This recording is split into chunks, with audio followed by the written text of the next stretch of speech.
বৈষম্য বিরোধী ছাত্র আন্দোলনের আহ্বায়ক হাসনাত আব্দুল্লাহ ও জুলাই শহীদ স্মৃতি ফাউন্ডেশনের সাধারণ সম্পাদক সার্জিস আলমের বাসা থেকে বিপুল পরিমাণ টাকা পাওয়া গেছে বলে সামাজিক যোগাযোগ মাধ্যমে খবর ছড়ায়। সোশ্যাল মিডিয়ায় এমন দাবি তুলে একাধিক পোস্ট ও ভিডিও শেয়ার করা হয়।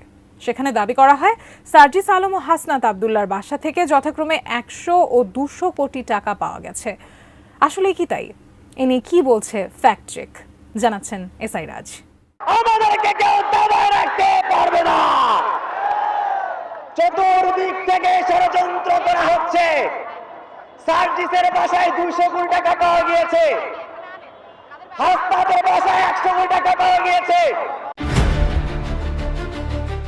সামাজিক যোগাযোগ মাধ্যম ফেসবুকে গত অক্টোবর থেকে জাতীয় নাগরিক কমিটির মুখ্য সংগঠক ও জুলাই শহীদ স্মৃতি ফাউন্ডেশনের সাধারণ সম্পাদক সার্জিস আলম এবং বৈষম্য বিরোধী ছাত্র আন্দোলনের আহ্বায়ক হাসনাত আব্দুল্লাহকে নিয়ে একাধিক পোস্ট ও ভিডিও শেয়ার করা হয়েছে। সেখানে দাবি করা হয়েছে সার্জিস আলম ও হাসনাত আব্দুল্লাহর বাসা থেকে যথাক্রমে 100 ও 200 কোটি টাকা পাওয়া গেছে।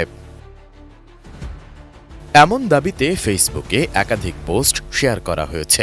সেই সঙ্গে স্বাধীন বাংলাদেশ 24/7 নামের একটি ওয়েবসাইটেও এ সংক্রান্ত একটি প্রতিবেদন প্রকাশ করা হয়।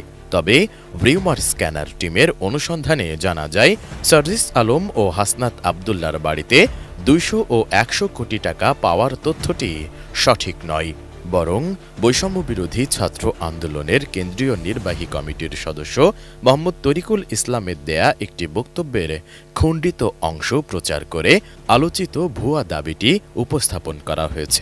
কেউ দাবায় রাখতে পারবে না। চতুর্দিক থেকে ষড়যন্ত্র করা হচ্ছে।